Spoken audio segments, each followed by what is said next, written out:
good? It's your boy Drew Marcy here for How to Rap, live from the top of Hollywood, California. And in this video, we're gonna tell you how to act in the studio etiquette, whether it's your own personal session or if you're dealing with a major artist or in the background and you're just blessed with being able to be around some great music. All right, first things first, most people you're gonna interact with in the studio are gonna be regulars, or it's not their first time having been there. They're gonna be employees, they're gonna be entourage members, they're gonna be groupies. Overall, they're gonna be people that are just extremely comfortable with the scenario. And if you're new, or if you're just starting, or if this is a new studio scenario for you, the best thing you can do is fake it till you make it. Even if you're a little bit nervous, just act chill and treat it more like you're at a friend's house, you're at a kickback, you're at a get together. Appear to be very comfortable, even if you got some jitters. Musicians can feel vibes almost more than anybody, all right? So if you just put out the vibes that I'm as comfortable as y'all are, I know this is just a friends meetup, this is just a kickback, we just here, we're all part of the same family of musicians. They will feel that and they will appreciate it. Along with building that chill vibe and that friendly energy, you need to find out what position each person holds in the studio immediately, as soon as you can. So you should know who the owner is, you should know who the engineer is, you should know who the major artist is, you should know who the groupies are, you should know who the entourage members are, you should know who the A&R is, you should know who the manager is, you should know the people that you can offend and the people you can't offend. All right, I'm kind of kidding, you don't want to offend anybody, but you definitely need to know who to not make jokes about and why certain people are acting certain ways to other people, because there might be that life-changing manager, promoter, artist who's in the scenario, but if you didn't spend the time to ask, oh, okay, like, so you know, and ask different social relationships,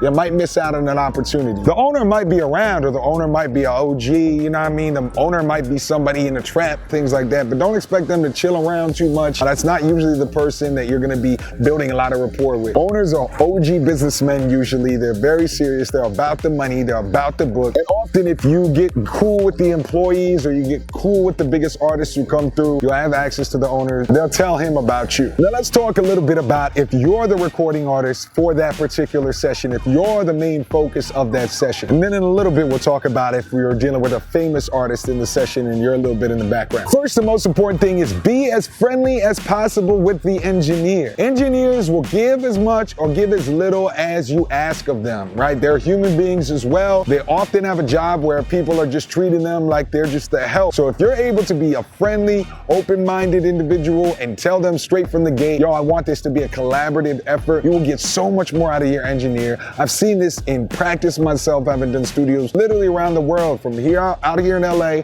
all the way to Prague, Czech Republic, and Medellin, Colombia, all over. And every time I step in the studio, I make sure that the engineer for that time is my best friend. Make it clear to him or her what kind of sound you're going for, what your influences are, and make it very clear that you want to hear their opinion on it. Now, they may still gas you up because engineers gotta record terrible music all the time, and you know, they're very good at making it appear that they enjoy whatever they're recording. They're probably very good at convincing themselves it's good just so they don't want to kill themselves. But the point is, make it clear that they should speak their mind when you ask and when you do something, so that they have a better chance of giving you their best foot forward as an engineer, as somewhat of a producer. I personally am very overt that I want advice. I want you to help me make sure this song is as good as possible. I'll tell them the backstory of why we're recording it, what kind of vibe I'm going for, especially if you study a lot of different genres, like I try to, and like I try to tell y'all, if you're into more than just whatever genre you're recording, the engineer will really appreciate that, because you might have a section where you're like, I'm really trying to have this vocal sound like Noel Gallagher from Oasis on Don't Look Back in Anger, but it's a rap section. And if that's a UK recording engineer, he's really gonna appreciate it. So the more references you can do, the more that you can be like, yo, this is what I'm going for, the better. With that being said, this is the time that you paid for,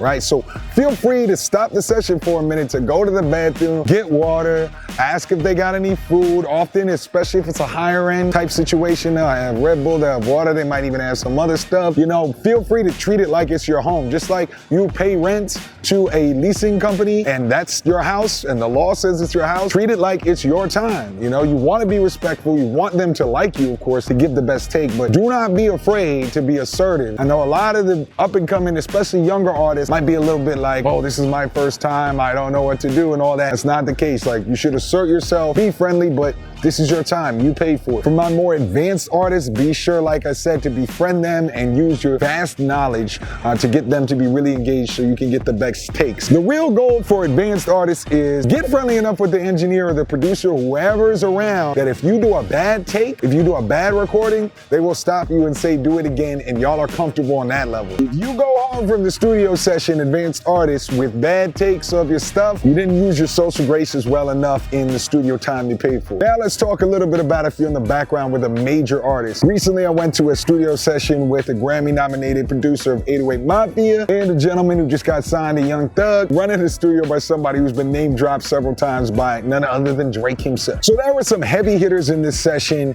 and the first thing I noticed was just how many people were there who weren't necessarily related to anything to do with music. That could be the weed man, that could be the groupies, that could be the team, that could be the handler, that could be the tour manager, that could be a million people. But the first thing you notice is that there's a lot of motherfuckers just standing around in the studio, and you can't piss them off because you don't know who they are and you don't know if they might be the personal A&R for the artist. A lot of times the homies, the crew, the weed man are the A&R for the artist. So you want to make sure, like I said, to watch for position. With that being said, you don't want to be a quiet mouse, even when you're dealing with Grammy-nominated people or millionaires and people in the background and the hottest model chicks or anything like that. You don't want to be a quiet mouse, right? Because that's even weirder, especially if they smoking or using any drugs and you're somebody they've never heard of. And even if you look kind of comfortable like we talked about earlier, but you're not really saying anything, not interacting, it's going to be even weirder to them. They're going to be like, that dude has bad vibes, things like that. So the first thing I would suggest is use your facial expressions and reactions to the music and keep good eye contact with everyone in the room, because often in these studio sessions when you're in the background sitting on the couch and stuff, you're giving reactions to the music or they're doing take after take, and artists might look back and be like, how was that? Is it bumping? Things like that. So use your facial expressions just to start off so you show you're engaged, you're a musician as well. You might look at these other people, even if you haven't said a word to them yet, just look at them like you would with a friend when y'all listening to an album or watching a sports game to see their reactions and their opinions. As you get a little bit more comfortable with the facial expressions, then you can actually say things. You can say, I'm just throwing this out there. Maybe you could do a slightly better take on that one. Or if they do something particularly cool and they say they're about to delete it, you can say, hold on, it's my opinion, y'all, but I think that was a pretty good take. I don't know, what y'all think? Don't try to take over the situation, but say your opinion, right? You can be of service to this person by letting them know, yo, you think that's hot. I remember I was personally told one of these times I was in the studio and I didn't say what it turned out I really thought. But we were driving back and my homie, who's multi-platinum artist and stuff, he's saying, yo, in those situations, tell them, like, they want their records to be hot. Don't gas them. If you think that was the best take, like, next time, be sure to tell them. So speak up, be engaged. There's nothing wrong with being the person that's just like, yo, that hook would be even better if you did this note and this note. Just make sure you're doing it in a respectful, formal way. Don't be talking to them like y'all just as cool as homies as the weed man, even if you think, what does he add to this situation? You don't know the dynamics of that situation. But be sure to speak up when necessary. So that is the studio etiquette for professional level studios. Now, tell us in the comments, as always, what is your experience with professional studios? Have you ever been in a situation with a major artist recording? What do you notice about the people that are around? What are your tips for the people, for the How to Rap Nation, for studio etiquette? I read every comment, I respond to every comment, so be sure to see me in the comments. First time watching, be sure to subscribe and hit notifications. We drop a video every other day. Of course, like, share, and all that. But thank you for watching live from the top of Hollywood, California. It's the big homie Drew for How to Rap. I'm out.